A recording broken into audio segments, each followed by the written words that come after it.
है भाई? बच्चा पार्टी बढ़िया मस्त। उम्मीद है कि आप लोग ठीक होंगे, मस्त होंगे और पढ़ लिख रहे होंगे। ठीक है, तो क्लास 10th आप लोगों से बात चल रही है। आप लोगों को पता होगा कि आपका टॉपिक चल रहा है इलिमिनेशन मेथड में हम पेयर ऑफ लीनियर इक्वेशन को सॉल्व कर रहे हैं। ठीक, तो उसमें हम एक्सरसाइज 3.3 के क्वेश्चन सॉल्व कर रहे थे।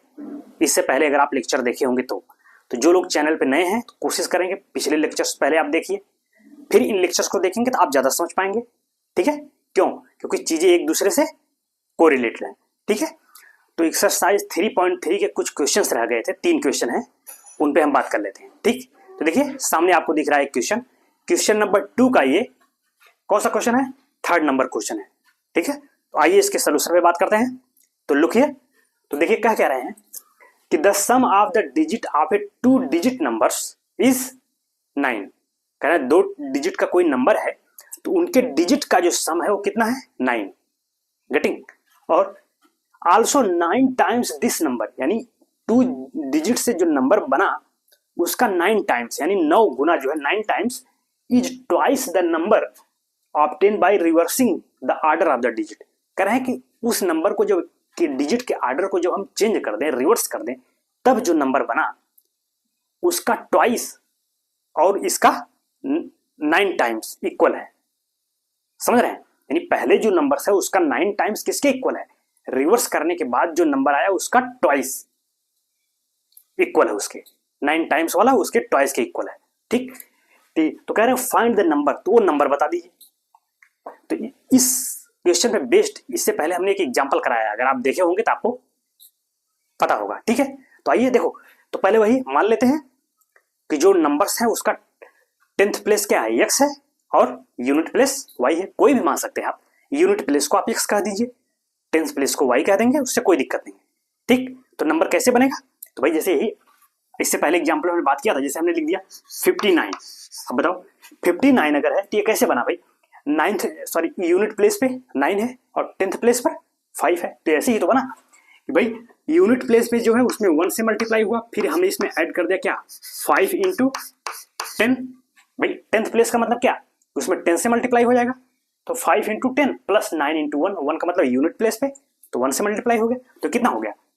ये हो गया 50 और प्लस 9, तो कितना हो गया? 50 प्लस 9 दैट इज 59। तो ऐसे ही तो डिजिट संख्याएं बनती हैं, नंबर्स ऐसे ही बनते हैं। तो भाई वो कह रहा है 2 डिजिट का है, तो 2 डिजिट का होगा तो एक यूनिट प्लेस होगा और दूसरा 10th प्लेस पे होगा, तो 10th वाले में 10 से मल्टीप्लाई हो जाएगा और जो यूनिट प्लेस पे होगा उसमें 1 से, और दोनों को ऐड करेंगे तभी वो नंबर्स बनेगी आपकी 2 डिजिट वाली। ठीक, तो वही मैं लिख रहा हूं लेट। कह रहे हैं क्या? देखिएगा, let the tens and units digits of the number is x and y।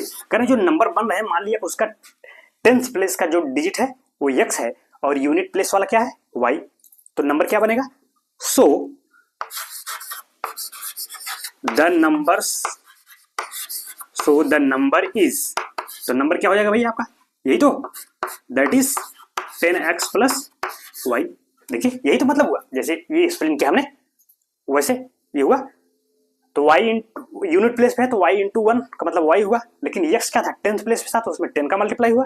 जैसे यहाँ देखो 5 10th प्लेस पे था तो 10 का इसमें मल्टीप्लाई हुआ, तो वही, तो ये आपका नंबर्स बन गया। अब कह रहे हैं रिवर्स करने पर क्या नंबर बनेगा, उसको भी इसी समय लिख लीजिए। भाई कह रहे हैं इसी डिजिट को अगर मैं एक्सचेंज कर दूं, मतलब x 10th प्लेस पे था, अब इसको यूनिट प्लेस पे कर दो, y यूनिट पे था, इसको 10th प्लेस पे कर दीजिए, तो नंबर क्या बनेगा भाई? जब y यहां जाएगा x यहां चला गया, 10y प्लस x हो जाएगा। यही तो अब लिख रहे हैं बाय रिवर्सिंग द डिजिट्स कमा द नंबर इज। तो नंबर क्या हो जाएगा? ये इज है, नंबर आपका हो जाएगा आपका। अब जो नंबर बनेगा that is 10y plus x। भाई यही तो, अब यूनिट प्लेस पे x हो गया, रिवर्स करने का मतलब क्या? कि जो टेंथ था उसको यूनिट पे और जो यूनिट था उसको टेंथ पर। तो देखिए 10y प्लस 6 हो गया। ठीक, अब ये पहला नंबर और रिवर्स करने के बाद ये नंबर मिला। तो अब सवाल पढ़िए क्या कह रहे हैं, देखो ना, आल्सो 9 टाइम्स दिस नंबर, कौन सा नंबर, जो पहले नंबर बना है इसका 9 टाइम्स, मतलब इसमें 9 से गुणा, यानी अब लिखेंगे according to the question, according to the question क्या करें भाई, इसका 9 टाइम्स यानी 10x प्लस वाई का 9 टाइम्स, यानी 9 से इसमें मल्टीप्लाई किया, यही तो। अब ये 9 टाइम्स इसका, ये किसके इक्वल है, is twice the number obtain by reversing the order of the digit, यानी रिवर्स करने पर जो नंबर मिला उसके ट्वाइस कर दे तो वो इसके इक्वल है। यानी तो कौन सा है रिवर्स करने पे, 10y प्लस एक्स, इसमें मल्टीप्लाई कर दो 2 से, ये इसके इक्वल है, यही उनका कहने का मतलब है। Are you getting my point? बिल्कुल, यू विल गेट। देखिए बन गया, बस इसको थोड़ा सजा दीजिए, तो बस चलो इसका मल्टीप्लाई करो, ये हो जाएगा 90x 90, ये प्लस हो जाएगा 9y इक्वल टू 2 मल्टीप्लाई करो 20y प्लस 2x। ठीक है, तो x को एक तरफ ले लीजिए, इसको इधर ले लेंगे तो ये हो जाएगा आपका भाई ये 88x हो जाएगा। इधर आके जब भाई 2x माइनस हो गया था, 90 minus 2x, 90x minus 2x that is 88x, और इसको इधर ले लीजिए, तो ये जब इधर ले जाएंगे तो ये हो जाएगा -11, भाई इधर आएगा तो -20 हो जाएगा, और 9 जब माइनस होगा तो -11y इक्वल टू 0। आप चाहो तो 11 से आप डिवाइड कर दीजिए, तो इक्वेशन आपका क्या हो जाएगा, अगर मैं इसको यहाँ लिख दूँ, आप देखो ये हो जाएगा आपका 80x minus Y that is 0।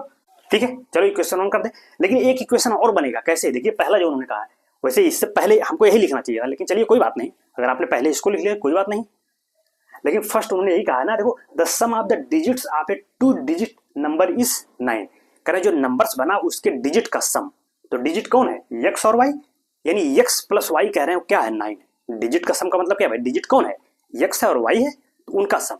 तो अब देखिए यानी एक इक्वेशन बन जाएगा। अब लिखेंगे, मैं इसी के आगे लिखा, नाउ अगेन लिखेंगे अकॉर्डिंग टू द क्वेश्चन के अनुसार क्या दिया है भाई, x प्लस वाई कितना हो रहा है 9, ये इक्वेशन नंबर 2। देखिए दो इक्वेशन मिल गया आपको, एक ये पहले कंडीशन से और दूसरा दूसरे कंडीशन से मिल गया। अब इन्हीं को सॉल्व करके एलिमिनेशन मेथड से x और y की वैल्यू निकाल लीजिए और आपको नंबर्स मिल जाएगा। गेटिंग? तो अब आप इसको नोट कर लीजिए, फिर मैं आगे बात करूं। तो बच्चा पार्टी नोट कर लीजिए इसको, ऐसे क्रम से लिखिएगा जैसे लिखा गया, ठीक है, फिर वहां से फिर ये, इसके बाद आप सॉल्व करने के लिए इंटरेस्टेड है, ठीक है। तो उम्मीद है कि आप समझ रहे होंगे, ठीक है। कोई प्रॉब्लम हो तो कमेंट्स बॉक्स आपके लिए कमेंट्स कर दीजिएगा, ठीक है, हम उसको नेक्स्ट लेक्चर में बात कर लेंगे, ठीक है। तो चले हटा रहे हैं इसको।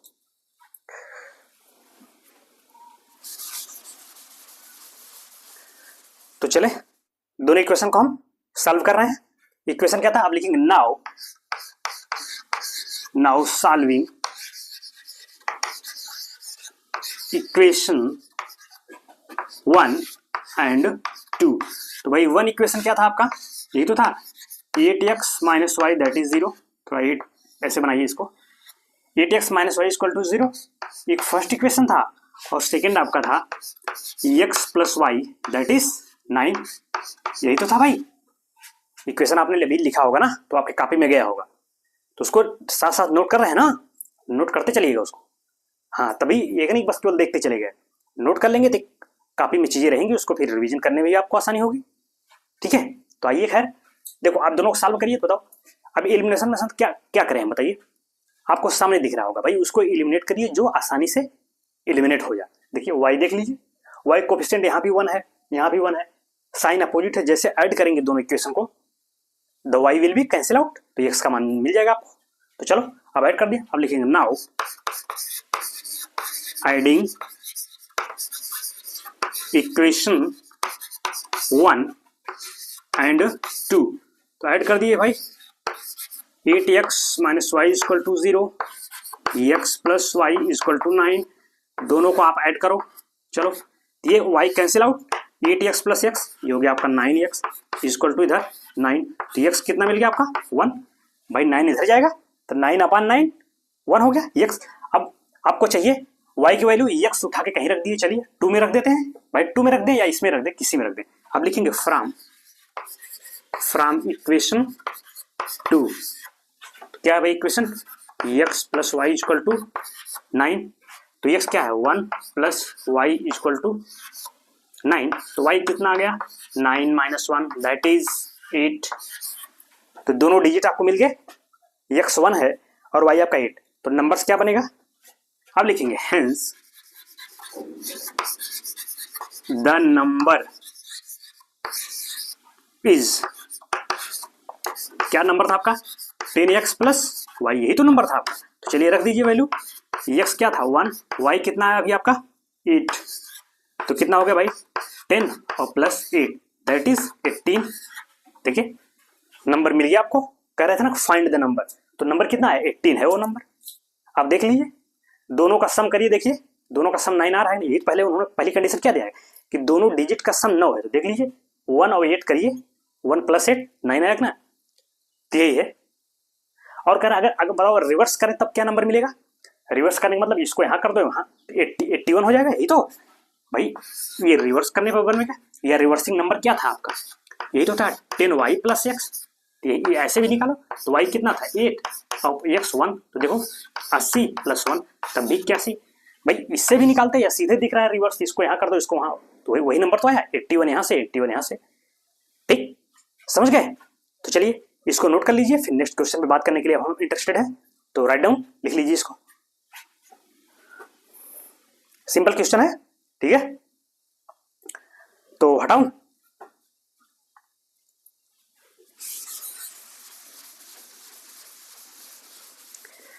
तो ठीक है अब नेक्स्ट क्वेश्चन पे बात करते हैं। क्वेश्चन नंबर 4 है, ठीक है, मैं क्वेश्चन लिख रहा हूं आप देखिएगा, इसी का क्वेश्चन 2 का हित कर रहा है ना हम लोग, 2 का 4 क्वेश्चन कर रहे हैं। मीना वेंट कह रहे हैं, Meena went to a bank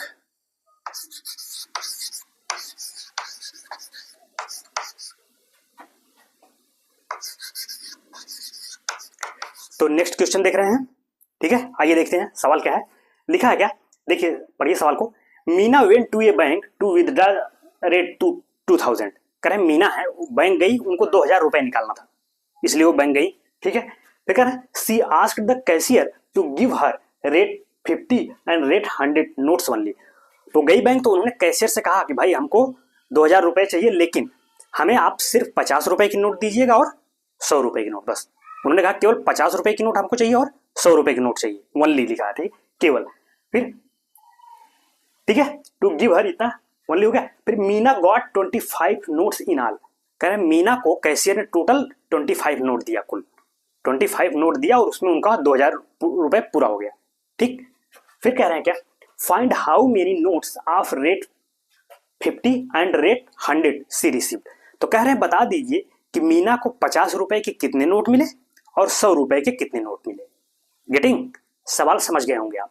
तो अब बताइए भाई, जैसे हमने कहा मैं गया बैंक, हाँ भाई मीना ही गई, मान लीजिए मैं क्या मीना गई, तो उन्होंने ऐसा बोला कि भाई मुझे सिर्फ 50 रुपए और 100 रुपए का नोट चाहिए, तो मान लीजिए भाई कि 50 रुपए का उनको 10 नोट दे दिया और 100 रुपए का 20 नोट दे दिया, और कुल नोट कितना है नहीं कह रहा है, कुल नोट उनको 25 नोट मिला, तो अगर मैं यहाँ देखो हमको चाहिए क्या, जो हमको पूछ रहे हैं उसी को हम वेरिएबल मान लेते हैं, तो वही पूछ रहे हैं कि 50 रुपए के कितने नोट मिले मीना को और 100 रुपए के कितने नोट मिले, तो हम कह देते भाई मान लिया कि 50 रुपए का उनको x नोट मिला अज्यूम, और 100 रुपए के कितने नोट मिले y नोट मिले, तो इसका मतलब x प्लस y ही क्या है 25 है, भाई वही कह रहा है ना भाई, टोटल नोट कितना मिला उसको 25 नोट्स मिले हैं, इसका मतलब x नोट जो 50 रुपए की थी और y कितनी थी, मतलब y नोट 100 रुपए की थी, यानी x प्लस वाई यही टोटल नोट तो है, और वही कितना हो रहा 25 नोट के बराबर है, तो एक इक्वेशन यहां से बन जाएगा।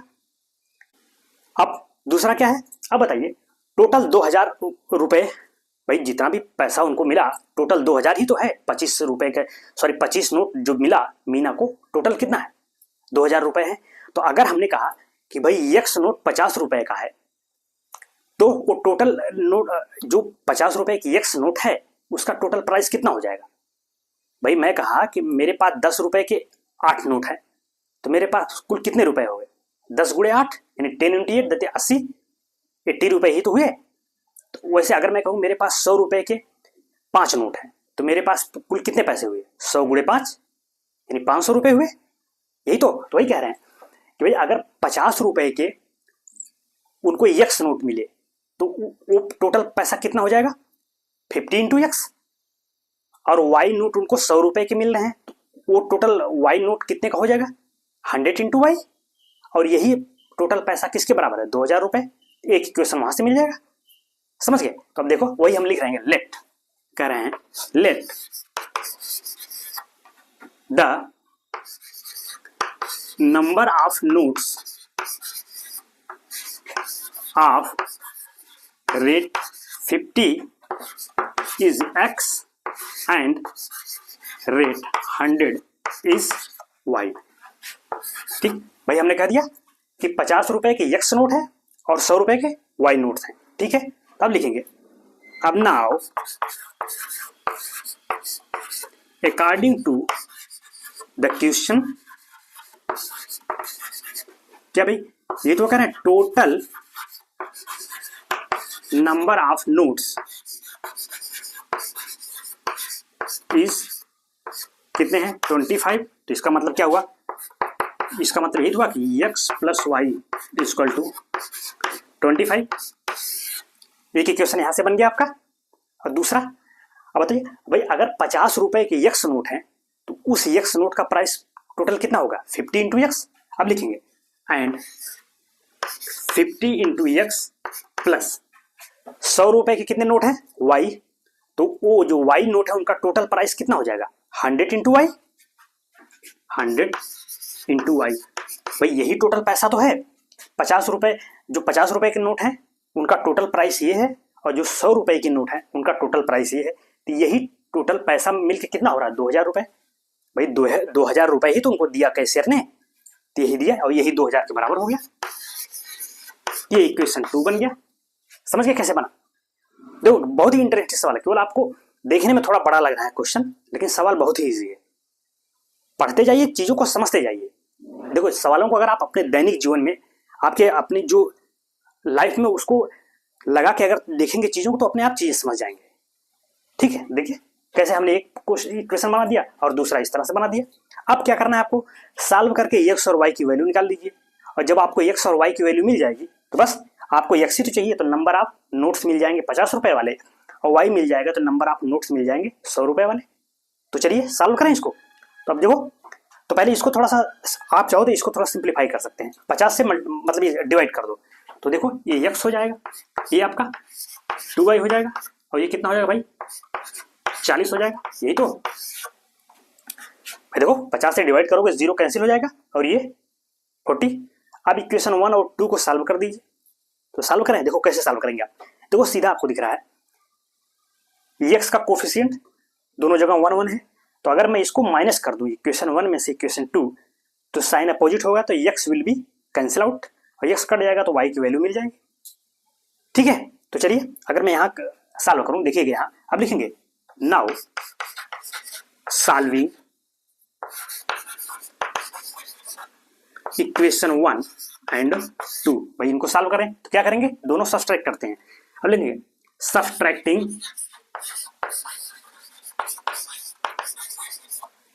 Equation 1 and 2। भाई दोनों को सब्सट्रैक्ट कर सकते हैं, तो चलो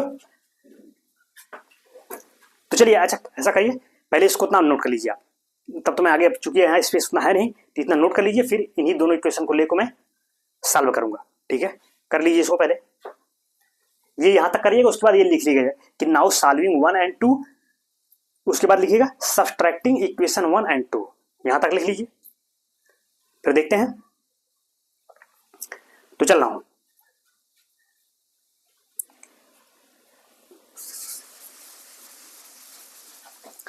ठीक है, चले दोनों इक्वेशन को सॉल्व करते हैं।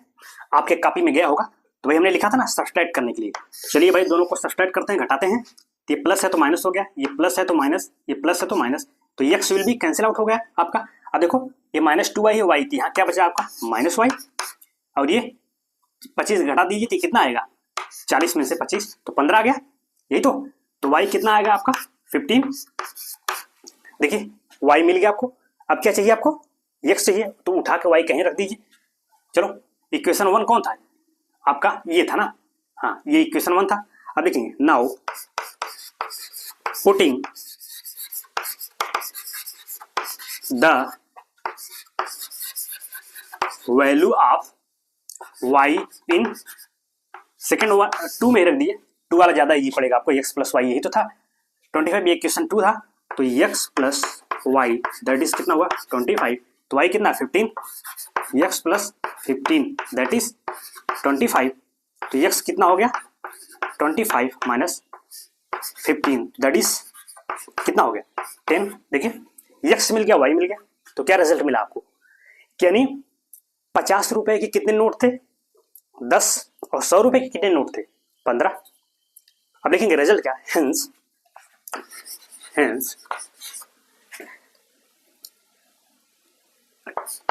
10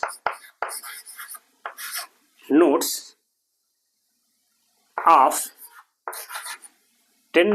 of rate 50 and 15 notes of rate 100।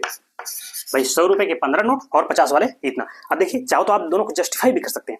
भाई अगर 50 रुपए के 10 नोट है तो कितना पैसा हो गया, 50 गुणे 10 यानी 500 रुपया, ये आपका 500 हो गया, और प्लस 100 रुपए के 15 नोट है, तो जो 100 रुपए के 15 नोट है तो कितने पैसे हो गए, 15 गुणे 100 यानी 1500 रुपए ये हो गए 1500।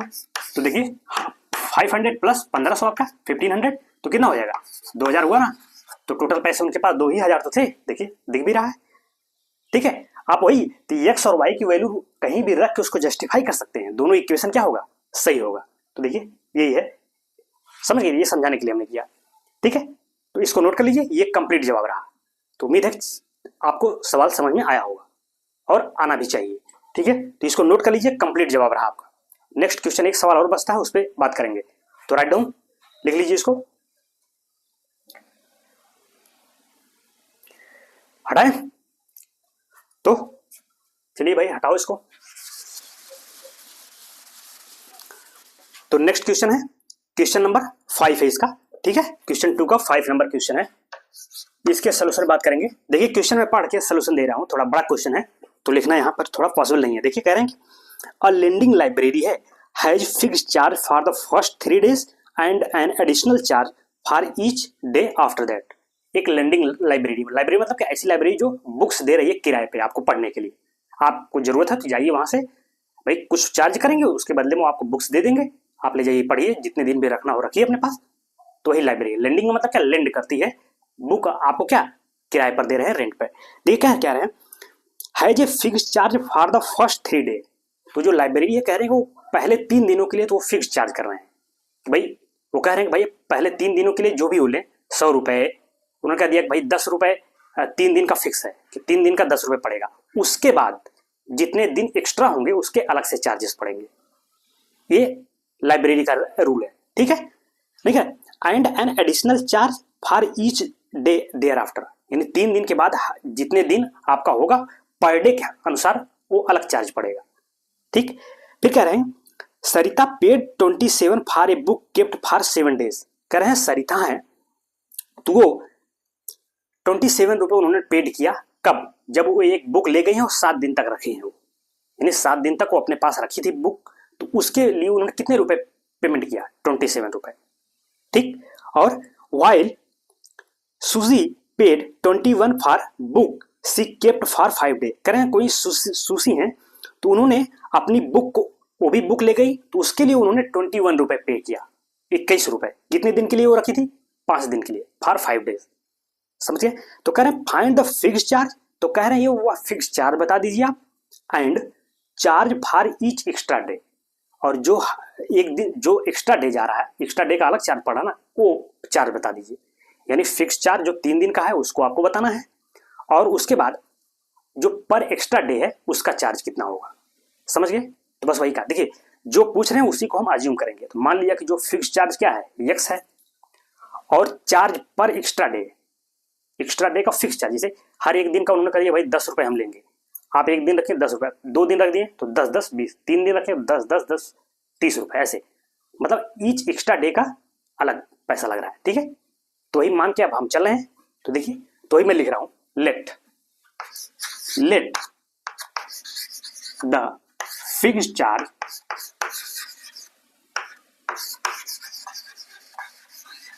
is X rupees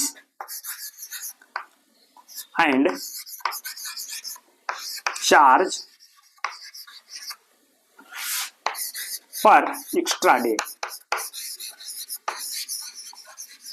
is rate Y।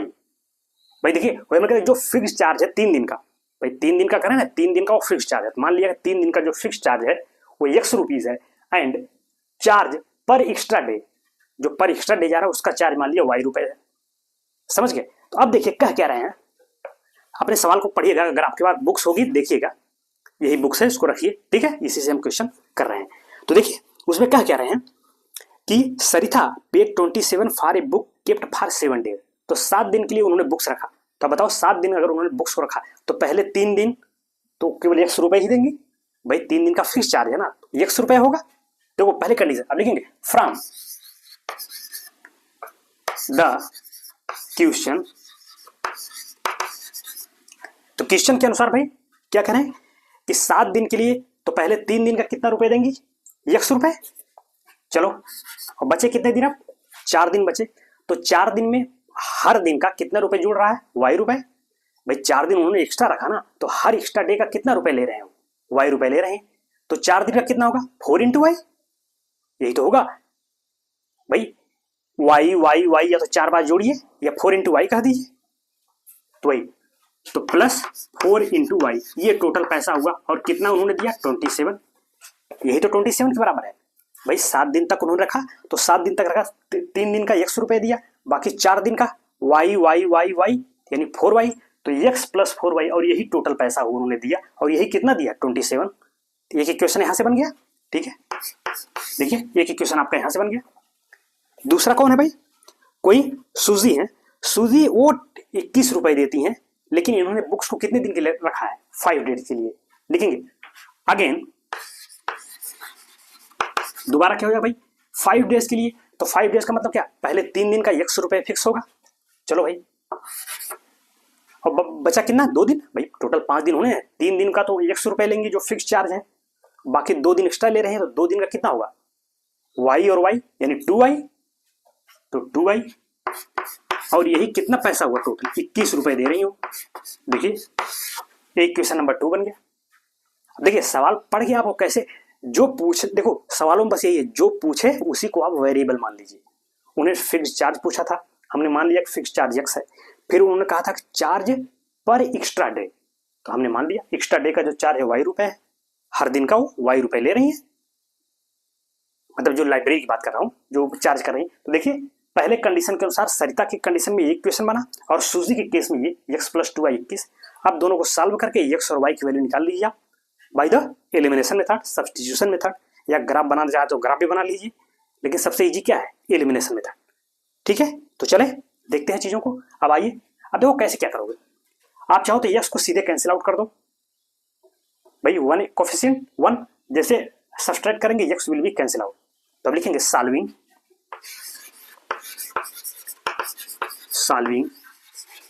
Equation 1 and 2 we get. चलिए भाई क्या करेंगे, दोनों को सब्सट्रैक्ट करें। अब लिखेंगे सब्सट्रैक्टिंग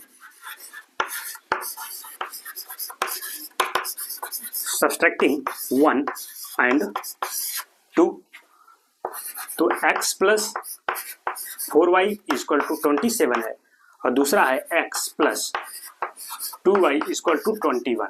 चलो भाई घटाते हैं, ये माइनस हो गया, minus minus x cancel out, ये हो गया आपका 2y इक्वल टू यहाँ 6 हो गया, यही तो 27 में से 21, तो y कितना आ गया, तो यहाँ से 2y इक्वल टू 6 है, तो y आ गया आपका 3, भाई 2 इधर डिवाइड करेगा 6/2 3 हो गया। अब x चाहिए, x कहीं रख दीजिए, चलिए 1 में रख देते हैं। अब लिखेंगे फ्रॉम 1, तो 1 क्या है आपका x plus 4y equal to है 27, y कितना है 3, 4 इंटू 3 27, तो x कितना हो जाएगा बताओ 27 और 4 इंटू 3 12 हो जाएगा, 12 उधर जाके माइनस हो जाएगा यानी -12, तो कितना आ गया भाई, ये हो गया 5 और ये 15। क्या समझ गया? यानी जो फिक्स चार्ज दे रहे हो लाइब्रेरी, जो फिक्स चार्ज कर रही है 3 दिन वाला वो 15 रुपए है, 3 दिन का फिक्स चार्ज 15 रुपए, और बाकी पर डे का जो एक्स्ट्रा चार्ज है वो कितना पड़ रहा है 3 रुपए ले रहे हो। ठीक समझ गए? तो अब क्या लिखेंगे, अब रिजल्ट आप लिखेंगे, मैं यहां लिख दूंगा हेंस चार्ज या फिक्स चार्ज लिखिए, hence fix charge for first 3 days is x, that is मतलब ये सॉरी x 15 रुपए है ना, 15 रुपीज एंड चार्ज पर एक्स्ट्रा डे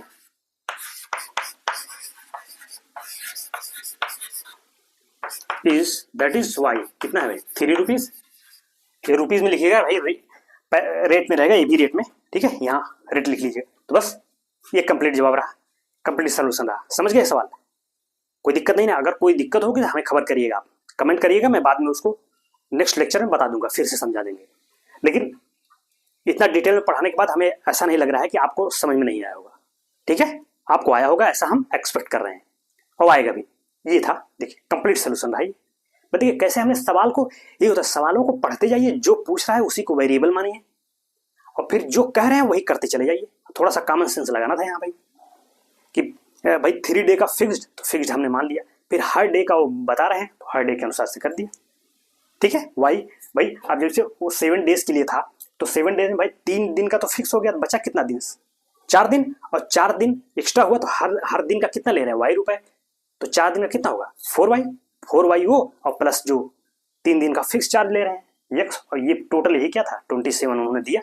और वही काम सूजी के केस में है, वो 5 दिन उन्होंने बुक को रखा था अपने पास, तो पहले 3 दिन का फिक्स चार्ज हुआ, बचा कितना दिन 2 दिन, तो 2 दिन का 1 दिन का कितना चार्ज ले रहे हैं y रुपए, तो 2 दिन का 2y, तो दिस प्लस दिस, और टोटल 21 रुपए दे रहे हैं। बस दोनों को सॉल्व कर दिया है, ठीक है, समझ में आया होगा, ऐसा हम एक्सपेक्ट कर रहे हैं, ठीक। तो देख लीजिए, इसको नोट तो कर लीजिए, पहले ये करिए, फिर यहां से फिर ये लिख लीजिएगा लास्ट में फाइनल रिजल्ट, इसको जरूर लिखा करिए कंक्लूजन, यानी कि फिर लगा कहीं छोड़ दिया, ये बता तो दीजिए ना x क्या है y क्या है, ये जरूर लिखा करिए लास्ट में रिजल्ट के रूप में, ठीक। तो that is all for today class, आपकी एक्सरसाइज 3.3 कंप्लीटेड, ठीक है। तो pair of linear equation in 2 variable पर हमने कंप्लीट बात कर लिया, ठीक है। तो थोड़ा रिवीजन करते रहिएगा इसमें कि हमने किस किस चीज में बात किया था, कंसिस्टेंट, इनकंसिस्टेंट, हाँ, इंटरसेक्टिंग लाइन होती थी, पैरेलल होती थी, कोइंसिडेंट होती थी। भाई जब सोल्यूशन मिलते थे तो क्या कहते थे कंसिस्टेंट, चाहे एक मिले या 2 मिले, नहीं मिलता सोल्यूशन, नो सोल्यूशन पे इनकंसिस्टेंट बोलते थे। भाई सोल्यूशन एक, यही तो केस था, एक सोल्यूशन मिलता था तो हम उसको यूनिक सोल्यूशन बोलते थे, ठीक है, और कंसिस्टेंट वो भी था, और जब इनफाइनाइट सोल्यूशन मिल जाते थे तो वो भी कंसिस्टेंट था, लेकिन उसको डिपेंडेंट कंसिस्टेंट बोलते थे।